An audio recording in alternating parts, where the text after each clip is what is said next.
ऐसे आप भी बड़ा बनोगे तो परीक्षा भारी होगी। ये जो मेरे को माला पहरा है ना, माला, ये हार बहुत बड़ी घटना से बना है, ये फूलों से बना है।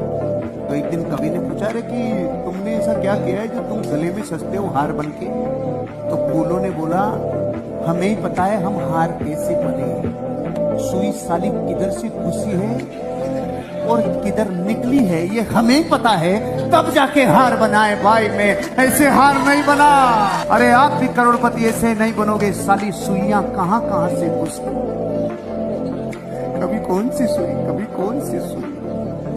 मैं तो यहां से बोलता नहीं, इतनी सुइयां घुसती है, भांति भांति की सुइयां।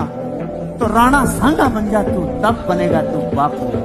हजारों सुइयां घुसती है, तब बनता है एक आदमी लीडर। और जो अभी तक फ्रेश है वो एक ही सुई उसके घुसी नहीं है। दिल्ली